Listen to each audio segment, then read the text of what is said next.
இப்போ page number 187 கொள்குறி வகை வினாக்கள். அதில் வந்து 13வது சம். 12 சென்டிமீட்டர் மற்றும் 16 சென்டிமீட்டர் பக்க அளவுகளை கொண்ட ஒரு செங்கோண முக்கோணத்தின் கர்ணம் டேஷ் ஆகும் அப்படின்னு கொடுத்துட்டு ஆப்ஷன் நமக்கு கொடுத்துருக்காங்க.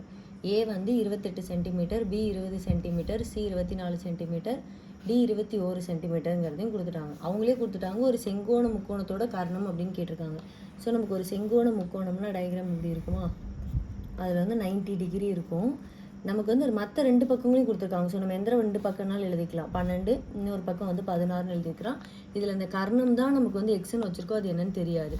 நமக்கு இந்த செங்கோண முக்கோணத்தோட ஃபார்முலா என்னது இருக்கும், எக்ஸ் ஸ்கொயர், அதாவது கர்ணம் ஸ்கொயர் ஈக்குவல் டு எதிர்பக்கம் ஸ்கொயர் ப்ளஸ் அடுத்துள்ள பக்கம் ஸ்கொயர். அப்போ எனக்கு இந்த எக்ஸ் ஸ்கொயர் தெரியாது, அதை அப்படியே வச்சுக்கிறேன். 12 ஸ்கொயர் எனக்கு 144, 16 ஸ்கொயர் 256. ஸ்கொயர் படித்து வச்சுருந்தனாலே டக் டக்குன்னு போட்டுடலாம். இது ரெண்டையும் கூட்டினா 400. 400ங்கிறது நமக்கு எப்படி எந்த ஸ்கொயராக இருக்கும், 2 2 4ன்னு கிடைக்கும். 2 0க்கு ஒரு 0 எடுத்துப்போம் நம்ம வர்க்கத்தில். அப்போ எக்ஸோட வேல்யூ 20. அவ்வளோதான். இப்போ 14வது சம். நீளம் 21 சென்டிமீட்டர் மற்றும் மூலை விட்டம் 29 சென்டிமீட்டர் அளவுடைய ஒரு செவ்வகத்தின் பரப்பளவு அப்படின்னு கேட்டிருக்காங்க. 609 centimetre square, 580 centimetre square, 420 centimetre square, 210 centimetre ஸ்கொயர்னு ஆன்சர் கொடுத்துருக்காங்க. நமக்கு என்ன கொடுத்துருக்காங்கன்னா ஒரு செவ்வகம் கொடுத்துருக்காங்க, ஒரு செவ்வகத்தோட நீளம் கொடுத்துருக்காங்க. அப்போ நமக்கு செவ்வகம் எப்படி இருக்குமா, ஸோ ஒரு செவ்வகத்தோட நீளம்ங்கிறது நமக்கு இதா, இந்த கீழே இருக்கிற பக்கங்கள் என்னது நீளமாக இருக்கும், இதுவும் நீளம் தான். நீளம் எப்போவுமே செவ்வகத்துக்கு என்னது எதிர் பக்கங்கள் வந்து நமக்கு சமமாக இருக்கும். அப்போ இங்கே 21னா இங்கேயும் நீளம் 21 தான். நீளம் வந்து எனக்கு தெரியாது. ஸோ அந்த நீளம் நான் கண்டுபிடிக்கணும். ஆனால் என்ன கொடுத்துருக்காங்க, மூளை விட்டம் தான் கொடுத்துருக்காங்க. டி மூளை விட்டம்ங்கிறது இப்படி நம்ம வந்து அந்த மேக்ஸிமம் பவர் தானே, மேக்ஸிமமாக இருக்கிற வேல்யூ தானே மூளை விட்டம்னு கொடுப்போம். அந்த மூளை விட்டம் எனக்கு 21 சென்டிமீட்டர்னு கொடுத்துட்டாங்க. இப்போ ஒரு செவ்வகத்தோட பரப்பளவு அப்படின்னு கேட்டிருக்காங்க. நமக்கு இதை பார்க்கும்போதே என்ன தெரியுது, ரெண்டு செங்கோண முக்கோணங்கள் இருக்கிற மாதிரி தெரியுதா. இப்படி பார்க்கும்போது ஒரு செங்கோண முக்கோணம், அப்படி பார்க்கும்போது ஒரு செங்கோண முக்கோணம். ஸோ நம்ம ஒரு அளவு எடுத்துட்டோம் அப்படின்னா நமக்கு என்ன கிடைச்சிரும் அப்படின்னா பியோட அளவு கிடைச்சிரும். ஏன்னா எனக்கு இந்த சைடு நான் பியும் கண்டுபிடிக்கணும். ஒரு பக்கம் கண்டுபிடிச்சிட்டனால அதே அளவு தான் எனக்கு அடுத்த பக்கமும் இருக்கும் இல்லைங்களா, அதனால் இப்படி கண்டுபிடிக்கும். இப்போ செவ்வகத்தோடைய பரப்பளவு ஃபார்முலா எனக்கு எல் இன்ட்டு பி. பி தெரிஞ்சாதான் எனக்கு அவங்க கொடுத்துருக்குற ஆன்சரை நான் கண்டுபிடிக்க முடியும். அதனால என்ன பண்ணுறேன் அப்படின்னா இதுக்கு ஏபிசிடின்னு பேர் வச்சுட்டு இந்த முக்கோணம் ஏசிடி, இந்த முக்கோணம் செங்கோண முக்கோணமாக சொல்லப்படுற ஏசிடி இருக்கு இல்லையா, அதோட வேல்யூ மட்டும் கண்டுபிடிக்கிறேன். அது கண்டுபிடிச்சா எனக்கு பி தெரிஞ்சிருச்சு அப்படின்னாலே ஃபார்முலாவில் சப்ஸ்டியூட் பண்ணிடலாம். அப்போ முக்கோணம் ஏசிடி அப்படின்னு கொடுத்தாச்சு. இப்போ 29 ஸ்கொயர், இதுதான் கர்ணம் ஸ்கொயருங்கிறது 29 ஸ்கொயர் ஈக்குவல் டு அடிப்பக்கம் ஸ்கொயர் அப்படின்னு வச்சுக்கோ 21 ஸ்கொயர்னு போட்டாச்சு. இங்கே எனக்கு என்னது இந்த எதிர்பக்கம் தெரியாது, அப்போ அந்த பி ஸ்கொயர்னு வைக்கலாம், இல்லைன்னா எக்ஸ் ஸ்கொயர் அப்படின்னு வச்சுக்கிறேன். இப்போ 29ஓட ஸ்கொயர் எனக்கு 841 ஈக்குவல் டு 21ஓட ஸ்கொயர் 441 ப்ளஸ் எக்ஸ் ஸ்கொயர். இந்த எக்ஸை வந்து அந்த பக்கம் கொண்டு வந்துடுறேன். அப்போ minus X square equal to 441, இங்கே இருக்கிற ப்ளஸ் இந்த பக்கம் வரும்போது மைனஸாக மாறிடுது, மைனஸ் 841. இப்போ 441லேருந்து 841 நான் கழிச்சேன் அப்படின்னா எனக்கு 400ன்னு கிடைக்குது. இங்கே ஒரு மைனஸ், இங்கே ஒரு மைனஸ், ஸோ மைனஸே அடிச்சிடுறேன். எக்ஸ் ஸ்கொயரோட வேல்யூ போன சம் கூட பார்த்தோம், அதே 20 தான். அப்போ இந்த 20 அப்படிங்கிறது என்ன அப்படின்னா எனக்கு பிங்கிறத கண்டுபிடிச்சிட்டேன். அப்போ இந்த பிங்கிறது என்னது அப்படின்னா எனக்கு 20 சென்டிமீட்டர்னு கண்டுபிடிச்சிட்டேன். இப்போ நம்ம ஃபார்முலாவில் சப்ஸ்டியூட் பண்ணால் ஆன்சர் கிடச்சிரும். செவ்வகத்தோட பரப்பளவு எல் இன்ட்டு பி, நீளம் இன்ட்டு அகலம். அப்போ எனக்கு நீளம் வந்து 21 சென்டிமீட்டர், அகலம் இப்போ தான் கண்டுபிடிச்சிருக்கு 20 சென்டிமீட்டர்.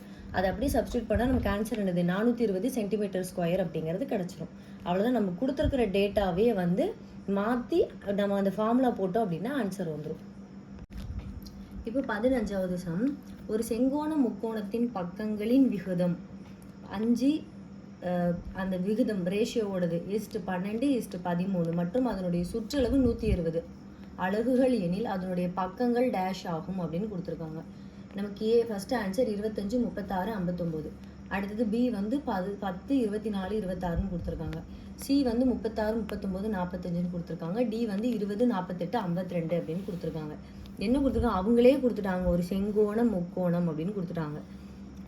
அந்த செங்கோண முக்கோணத்தினுடைய பக்கங்கள் பெரிய பக்கம் தான் நமக்கு காரணமாக இருக்கும் இல்லைங்களா. ஸோ 13ன்னு வச்சுக்கலாம், இங்கே ஒரு 12, இங்கே ஒரு 5ன்னு வச்சுப்போம். இது சுற்றி இருக்கிற அளவு தான் எனக்கு கொடுத்துருக்காங்க 120 அலகுகள் அப்படின்னு. அதோடைய பக்கங்கள் கேட்டிருக்காங்க. எப்போவுமே நமக்கு தெரியும் இந்த மாதிரி விகிதம் வச்சு ஈஸ்ட் வச்சு கொடுத்தாங்கன்னா அப்போ என்னது அதுக்குள்ளே இன்னும் ஏதோ ஒரு நம்பர் மறைஞ்சிருக்கு அப்படின்னு அர்த்தம் இல்லைங்களா. அந்த மறைஞ்சிருக்கிற நம்பரை நான் எல்லாத்தையும் எக்ஸ்ன்னு வச்சுக்கிறேன். ஏன்னா இது உள்ளே வந்து ஏதோ ஒரு நம்பர் மறைஞ்சிருக்கு. அந்த நம்பரால் அதுவும் ஒரே நம்பராக தான் இருக்கும். இப்போ இது ஒரு 50, 12 120 + 130 அப்படின்னா நம்ம 10ஆல் அடிக்கும்போது நமக்கு என்ன கிடைக்கும்னா 5 12 13 கிடைக்கும். அப்போது 3ஐயும் நான் ஒரே நம்பரால் அடிக்கும் போது தான் எனக்கு இந்த விகிதம். ஏன்னா விகிதத்தில் நம்ம என்ன பண்ணுவோம், இப்போ மேலே 5/15 இருக்குது, இல்லை 5:15 இருக்குது. நம்ம எப்படி அடிப்போம், 4 5 5 3 5 15 தான் அடிப்போம், ஒரே வாய்ப்பாடால் தான் அடிப்போம். அப்போ நான் இங்கே ஒரே நம்பரால் நான் அதை அடித்து தான் இந்த ரேஷியோக்கு நான் கொண்டு வந்திருக்கேன். அப்போ அந்த ஒரே நம்பருங்கிறதுனால நான் எல்லாத்தையுமே என்னென்னு வச்சுக்கிறேன்னா எக்ஸ்ன்னு வச்சுக்கிறேன். ஒருவேளை வேறு நம்பர்னா XYZன்னு வைக்கணும். இங்கே நான் ஒரே ஒரு நம்பரால் நான் அடித்து தான் இதை சிம்பிளிஃபை பண்ணி வச்சுக்கிறேன். அப்படிங்கிறதுனால நான் எக்ஸ்ன்னு எல்லாத்தையும் எடுத்துக்கிறேன். இப்போ 5x + 12x + 13x. சுற்றளவு அப்படின்னாலே என்னது, சுற்றி இருக்கிற அளவுகள். அப்போ இந்த 3 அளவுகளையும் கூட்டுனா எனக்கு என்ன கிடைக்கும்னா சுற்றளவு கிடைக்கும். அதனால் அந்த 3 அளவுகளையும் நான் கூட்டிக்கிறேன். கூட்டினதுனால எனக்கு கிடைச்ச வேல்யூ தான் என்னது, கொஸ்டினில் கொடுத்துருக்குற சுற்றளவு 120 அலகுகள்ங்கிறது. ஸோ 5x + 12x + 13x சேர்த்தா எனக்கு 120 கிடைக்கணும். அப்போ ஒன்றுமே பண்ணலாம், இது 3ஐயும் கூட்டினீங்கன்னா 30x வந்துடும், ஈக்குவல் டு 120. அப்படியே நேராக நமக்கு அடிச்சிட்டோம்னா எக்ஸுங்கிறது என்ன கிடைக்கும் அப்படின்னா 4ங்கிறது கிடச்சிரும். இப்போ என்ன கேட்டிருக்காங்க, இது மட்டும் இந்த எக்ஸோட வேல்யூ என்னன்னு கேட்கல எனக்கு, அது தனித்தனியாக அந்த பக்கங்களுடைய அளவுகளை எனக்கு கேட்குறாங்க. அப்போ நான் ஃபஸ்ட்டு இது என்னன்னு வச்சுக்கிட்டேன், 5xன்னு வச்சேன். செகண்ட் இது 12xன்னு வச்சேன். தேர்ட் இது 13xன்னு வச்சேன்.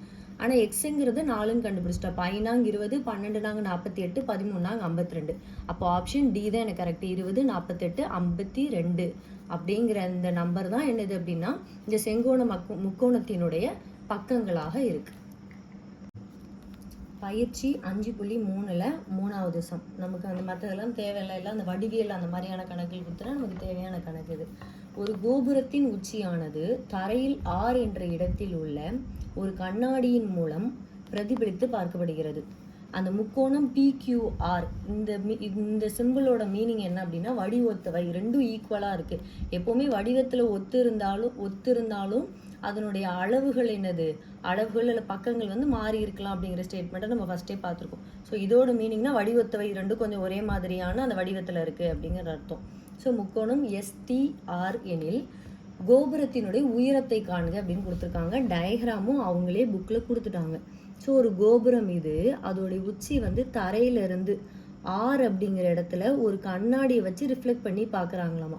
பார்க்குறப்ப இது ரெண்டு என்னது வடிவத்தில் வந்து ஒரே மாதிரி இருக்குது அப்படிங்கிறது கொடுத்துருக்காங்க. ஏன்னா ரிஃப்ளெக்ட் பண்ணும்போது ரெண்டும் ஒரே மாதிரி தான் இருக்கும் அப்படிங்கிறதுனால என்ன கொடுத்துருக்காங்க, PQR அப்படின்னு கொடுத்துருக்காங்க. இந்த இது Pன்னு வச்சுக்கலாம், இது Qன்னு வச்சுக்கலாம், இது R.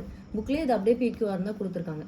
இந்த நீளம் இருக்கு இல்லைங்களா கீழே, இது 60 அடி அப்படின்னும், அடுத்து STR அதில் அதோட நீளம் என்ன அப்படின்னா 10 அடின்னு கொடுத்து, இந்த சைடில் வந்து இதோடைய இந்த ஒரு பக்கம் இருக்கு இல்லைங்களா அதை வந்து என்னென்னு கொடுத்துட்டாங்க 8 அடின்னு புக்லேயே கொடுத்துட்டு, இதோடைய இந்த PQவோட ஹைட் இருக்கு இல்லையா அதுதான் என்னன்னு கேட்குறாங்க. ஏற்கனவே நமக்கு இந்த மாதிரி கம்பேரிட்டிவாகவே கொடுத்தாங்க அப்படின்னா என்னது, ரேஷியோ மாதிரி எடுத்து அப்படியே கிராஸ் மல்டிப்ளை பண்ணால் நமக்கு ஆன்சர் கிடச்சிரும், அவ்வளோதான். ஸோ நான் இது என்னென்னா ரெண்டையும் ஒரே உயரம்லாம் அதாவது உயரங்களை ஒரே பக்கமாக ஒரு சைட்லையும் அடி இருக்கிறதெல்லாம் ஒரு சைடுலையும் அப்படின்னு வச்சுக்கலாம்.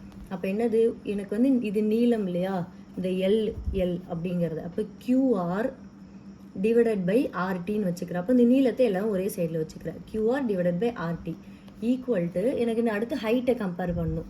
ஹைட் என்னது PQ / ST அப்படின்னு வச்சுக்கிறேன். இது ரெண்டும் நீளம், இது ரெண்டும் என்னுடைய ஹைட்டு. இப்போ அப்படியே அந்த கொடுத்துருக்கிற வேல்யூ வந்து அப்படியே சப்ஸ்டியூட் பண்ணுறோம். அப்போ இந்த QR அப்படிங்கிறது என்னது 60, RTங்கிறது என்னது 10 ஈக்குவல் டு PQ எனக்கு தெரியாது, ஏன்னா PQ தான் வந்து என்னை கண்டுபிடிக்க சொல்லியிருக்காங்க. ST அப்படிங்கிறது வந்து என்னது 8. ஒன்றும் பண்ணல, நீளத்தை ஒரே பக்கமாக ஹைட்டை ஒரே பக்கமாக வச்சுக்கிட்டேன். அப்படியே இதை அடிக்கலாம், அதை அடித்தோம் அப்படின்னா எனது 6/1 கிடைக்கும். அப்படியே கிராஸ் மல்டிப்ளை பண்ணிங்கன்னா 6 8 48 ஈக்குவல் டு PQ. அப்போ ஹைட் என்னது 48, அவ்வளோதான். ஒன்று இந்த மாதிரி கம்பேரிட்டிவாக கொடுத்துட்டாங்கனாலே அப்படியே ரேஷியோ மாதிரி எடுத்துக்கணும். எல்லை ஒரு பக்கமும் ஹைட்டை ஒரு பக்கமாகவும் வச்சு அடித்தோம் அப்படின்னாலே நமக்கு ஆன்சர் கிடச்சிடும். அந்த எக்ஸசைஸில் இது 4வது சம். படத்தில் ஒரு கம்பத்தினை தரையுடன் நிலைநிறுத்த தேவையான கம்பியின் நீளம் என்ன அப்படின்னு கொடுத்துருக்காங்க. படமும் அவங்களே கொடுத்துட்டாங்க, ஒரு செங்கோண முக்கோணம் மாதிரி ஒரு படத்தை வந்து அவங்க கொடுத்துட்டாங்க. அதுலேயே அவங்க அளவு என்ன கொடுத்துட்டாங்கன்னா ஹைட்டு வந்து 20 அடின்னு கொடுத்துட்டாங்க, எள்ளு வந்து 15 அடி அப்படின்னு கொடுத்துட்டாங்க. இது ஹைட்டு இல்லை, நம்மளே அதோடைய பக்கங்கள் தான், அல்லது எதை ஏபின்னு வச்சுக்கலாம். அதோடைய பக்கம் இது வந்து கர்ணம். அந்த கர்ணம் தான் நமக்கு என்னன்னு தெரியாது, ஏன்னா அவங்க டயக்ராம்லேயே அவங்களே புக்லேயே கொடுத்த டயக்ராம் இது. ஸோ என்ன பண்ணலாம், இது பார்க்கவே ஒரு செங்கோண முக்கோணம் மாதிரி இருக்குது. செங்கோண முக்கோணம்னா கர்ணம் ஸ்கொயர் ஈக்குவல் டு எதிர்பக்கம் ஸ்கொயர் ப்ளஸ் அடிப்பக்கம் ஸ்கொயர். கம்பியினுடைய நீளம் தான் வந்து என்னென்னு கேட்டிருக்காங்க, அந்த அதிகமாக இருக்கிறது தான் நீளம். அதை தான் நான் என்னென்னு வச்சுக்கிறேன், கர்ணம் அப்படின்னு வச்சுருக்கேன் இல்லைங்களா. இன்னொன்று டயக்ராம்லேயே பார்த்து தெரியும், இந்த சைடில் இருக்கிறது தான் என்னது கர்ணம் அப்படிங்கிறது. அதுதான் இப்போ எனக்கு தெரியாது. அப்போ தெரியாத எக்ஸ்ன்னு வச்சுக்கிறேன். தெரிஞ்ச இந்த 20 வந்து 20 ஸ்கொயர் 400, 15 ஸ்கொயர் 225, ரெண்டையும் கூட்டினீங்கன்னா 625. 625நால 25ஓட ஸ்கொயருங்கிறது நமக்கு தெரியும். அப்போ எக்ஸ் ஈக்குவல் டு 25. அப்போ அந்த எக்ஸுங்கிறது தான் என்ன அப்படின்னா அந்த கம்பியோட நீளம். அப்போ அந்த எல்லுங்கிறதா எனக்கு 25ங்கிறது எனக்கு கிடச்சிருச்சு. அவ்வளோதான். அடுத்த 5வது சம். ரித்திகா என்பவர் 25 அங்குலம் திரை, அதாவது அந்த ஸ்க்ரீன் கொண்ட ஒரு எல்இடி தொலைக்காட்சியை வாங்குகிறார். அதன் உயரம் 7 அங்குலம் எனில் திரையின் அகலம் என்ன அப்படிங்கிறத ஃபர்ஸ்ட் கொஸ்டினாக கேட்டிருக்காங்க. மேலும் அவளது தொலைக்காட்சி பெட்டகம் அப்படிங்கிறது அந்த டிவி வைக்கிறதுக்காக ஒரு போர்டு மாதிரி ஏதாவது வச்சுருப்பாங்க இல்லையா, இவ்வளோதான் அளவு அப்படின்னு சொல்லிட்டு டிவிக்காக. இப்போது இதுதான் டிவி உள்ளே வைக்கிறோம், அப்படி இதுதான் டிவி அப்படின்னா அதுக்குள்ளே வைக்கிறதுக்குன்னு சிலர் வந்து முன்னாடியே வந்து ஏதாவது இது மாதிரி கட்டி வச்சுருப்பாங்க இல்லையா, அதுதான் அந்த டிவி பெட்டகம் அப்படின்னு சொல்கிறாங்க. உள்ளே வைக்கிற ஒரு பாக்ஸ் இது மாதிரி நம்ம வீட்டிலலாம் சிலர் வீட்டில் வச்சுருப்போம் இல்லைங்களா, அதுக்குன்னு அளவு வச்சு அதுக்குள்ளே வந்து டிவி வச்சுருப்போம். அதை தான் அந்த தொலைக்காட்சி பெட்டகம் அப்படின்னு கொடுத்துருக்காங்க. அது வந்து எவ்வளோ இருக்கா, 20 அங்குலம் அகலம் கொண்டது எனில் தொலைக்காட்சியை அந்த பெட்டகத்துன்னு வைக்க இயலுமா, காரணம் கூறு அப்படின்னு கேட்டிருக்காங்க. அவங்க வந்து 25 அங்குலமும் 7 அங்குலம் உயரம் வச்ச ஒரு டிவியை வாங்கியிருக்காங்களாம். அந்த டிவிக்குள்ளே அவங்க வீட்டில் ஆல்ரெடி வச்சிருக்கிற அந்த பெட்டகம் இருக்கு இல்லைங்களா, அதுக்குன்னு உள்ள இடம், அதுக்குள்ளே அந்த டிவி போய் ஃபிக்ஸ் ஆகுமா இல்லையா அப்படிங்கிறதான் செகண்ட் கொஸ்டினாக நமக்கு வந்து கேட்டிருக்காங்க. ஸோ இதை வந்து நம்ம இப்படி ஃபஸ்ட்டு டிவியாக வச்சுப்போம். அது என்ன கொடுத்துருக்காங்க அப்படின்னா ஸ்க்ரீனுங்கிறத எனக்கு 25 அங்குலம் கொடுத்துருக்காங்க. அப்போ அதை நீளத்துலையும் எடுத்துக்க முடியாது, அகலத்துலையும் எடுத்துக்க முடியாது. இன்னொன்று தொலைக்காட்சி அப்படின்னாலே நமக்கு என்ன வடிவத்தில் தான் இருக்கும், இப்போ உள்ள எல்லா டிவியுமே நமக்கு வந்து செவ்வக வடிவத்தில் தான். அது எல்இடினே கொடுத்துட்டாங்க, எல்இடிங்கிறது செவ்வக வடிவத்தில் தான். ஸோ இது செவ்வகம்ங்கிறத ஃபஸ்ட்டு இதுக்கு ஐடியாவுக்கு வந்துடலாம். அடுத்தது அங்குலம், ஸ்க்ரீன் கொடுத்துருக்காங்க. எனக்கு எல்லுன்னு கொடுக்கல, பீன்னு கொடுக்கல. ஸ்க்ரீனுங்கிறத நம்ம எதா வச்சுப்போம் அப்படின்னா அதிகபட்ச தொலைவான கைண்ட் ஆஃப் அந்த டயமீட்டர் மாதிரி தான்.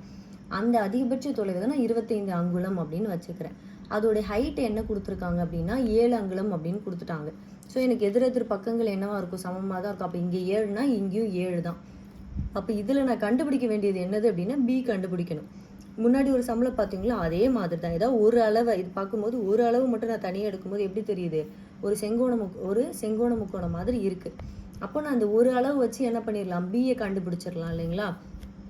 ஸோ அதே தான் நம்மளுடைய அந்த கர்ணம் ஸ்கொயர், எதிர்பக்கம் ஸ்கொயர், அடுத்துள்ள ஸ்கொயர் அப்படிங்கிறத நான் எதுக்கு எடுத்துக்கிறேன் அப்படின்னா ஏசிபி அப்படிங்கிறதுக்கு எடுத்துக்கலாம். ஸோ அதுக்கு எடுக்கனாலும் எடுத்துக்கலாம், இதுக்குனாலும் வச்சுக்கலாம், ஏசிபி அப்படின்னு வச்சுக்கிறேன். ஸோ அப்போ எனக்கு இங்கே வந்து டீட்டாங்கிறது வரும். இதுதான் என்னுடைய கர்ணம், என்னுடைய அடிப்பக்கம் எனக்கு தெரியாது, ஹைட்டுங்கிறத அதாவது எதிர்பக்கம்ங்கிறத நான் 7 அப்படின்னு வச்சுக்கிறேன். அப்போ கர்ணம் ஸ்கொயர் ஈக்குவல் டு எதிர்பக்கம் ஸ்கொயர் ப்ளஸ் அடிப்பக்கம் ஸ்கொயர். அப்போ 25ஓடைய square 625 equal to 7 49 plus B square. 625லேருந்து இந்த ப்ளஸ் இந்த பக்கம் கொண்டு வந்தோன்னா மைனஸாக மாறிடும். 49 கழிச்சா 576ன்னு கிடைக்கும். அப்போ பி ஸ்கொயரோட வேல்யூ 676ங்கிறது எதோடைய ஸ்கொயர்னா 24 ஸ்கொயர் தான் எனக்கு 576. அப்போ நான் பியை கண்டுபிடிச்சிட்டேன். இப்போ அடுத்து என்ன கேட்குறாங்கன்னா அவங்களுடைய தொலைக்காட்சி பெட்டகம் இருக்கு இல்லைங்களா, அந்த தொலைக்காட்சி பெட்டகம் அது உள்ளே வைக்க போகிற அந்த பாக்ஸு அது எவ்வளோ இருக்குது அப்படின்னா 20 அங்குலம் தான் இருக்குது அப்படின்னு கொடுத்துருக்காங்க. நம்மளே யோசிக்கலாம், டிவியே 25 அங்குலம் இருக்குன்னா தொலைக்காட்சி பெட்டகம் எவ்வளோ இருக்கான், 20 அங்குலம் தான் அகலம். இதில் அகலம் வேறு கொடுத்துருக்காங்க. நம்ம இங்கே அகலம் எவ்வளோ கண்டுபிடிச்சி வச்சுருக்கோம், 24ன்னு கண்டுபிடிச்சி வச்சுருக்கோம். இங்கே ஆல்ரெடி இந்த தொலைக்காட்சி பெட்டகம் எவ்வளோ இருக்கான், 20 அங்குலம் தான் இருக்கான். அப்போ எப்படி 20 அங்குலத்துக்குள்ளே 24 அங்குலங்கிறது போய் ஃபிக்ஸ் ஆகாது இல்லைங்களா. ஏன்னா இது 20 தான் இருக்குது. நான் உள்ளே வைக்க போகிற அந்த டிவி பாக்ஸ், அந்த டிவி ஸ்க்ரீனுக்காக நான் ஒரு இது மாதிரி செஞ்சு வச்சுருக்கேன் வீட்டில். அது எவ்வளோ இருக்கான், 20 தான் அகலம் இருக்கான். எனக்கு என்னுடைய அகலம் வந்து இதுதானே அகலம் அப்படின்னு பார்ப்போம். இந்த இடம், இந்த அகலம் இருக்கு இல்லைங்களா, அது எனக்கு 20 தான் இருக்குது.